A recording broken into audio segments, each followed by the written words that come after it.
Alors, dans les vidéos tutoriels d'Eviel Leclerc, comment remettre en place la file de réglage du chien quand on a changé la trompette.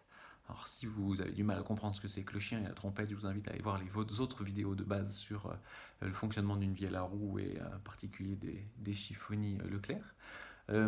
Et donc, si vous avez à changer cette corde parce qu'elle a cassé, parce qu'elle est usée, voilà, vous allez devoir enlever le fameux fil de réglage du chien et le remettre après avoir changé la corde. Et donc, je vous montre. Alors, en l'occurrence, si on regarde l'intérieur, il s'agit bien donc de cette corde-ci avec le petit fil, je ne sais pas si vous le voyez là, qui passe ici en bordure de table de résonance et qui sort pour rejoindre la cheville qui est ici. Alors, je ne vais pas vous montrer sur l'instrument directement parce que vous ne verriez pas grand chose, je vais vous montrer la logique de comment c'est fait. Donc, quand on change la corde, l'idée évidemment sur la trompette, il y aura une vidéo spécialement pour ça. On enlève le chien quand on manipule la corde, et puis quand on remet la corde, on remet le chien, on remet en place, on accorde la corde avec les autres, donc ici en l'occurrence en Do.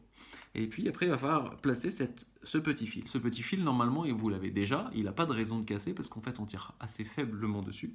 Donc il s'agit de fil de pêche, hein, c'est un fil de nylon. Donc pour le remettre à sa place, c'est important de comprendre comment c'est fixé. Donc je vais représenter la corde avec quelque chose de plus visible. Ici, un fil. Et ici, pour que vous voyez bien, c'est le fameux fil de réglage du chien. Voilà. Et donc, comment ça va fonctionner? Eh bien, en fait, c'est fixé de manière assez simple. Normalement, le nœud est déjà fait sur le fil que vous avez. Et puis, si un jour il casse, vous pourrez le refaire. C'est juste un double nœud ici pour faire une boucle. Et après, au bout, vous avez la pointe qui rentre ensuite ici dans le bord de la table de résonance pour sortir là et ensuite être rentré dans la cheville qui est tournée. Donc ça, c'est assez simple. Et donc, pour l'accrocher, eh bien, à l'endroit ici, on place la fameuse boucle autour de la corde et on va venir passer juste la pointe du fil. Alors si vous avez encore la cheville qui est accrochée, peut-être que la cheville peut passer, mais c'est pas sûr du tout. Donc à mon avis, il faut bien enlever le fil. Et après, on tire dessus et hop, et ça fait cette fixation-là. Et donc c'est juste ça. Et ensuite, ça, hop, je prends le bout de mon fil et je vais aller le passer dans le trou. Et ensuite le passer dans le trou de la cheville et tourner.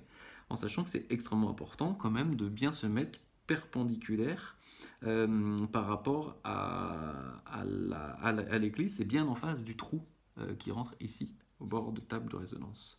Sinon, vous risquez de créer un biais de travers et que ça risque de tirer sur le chien de travers.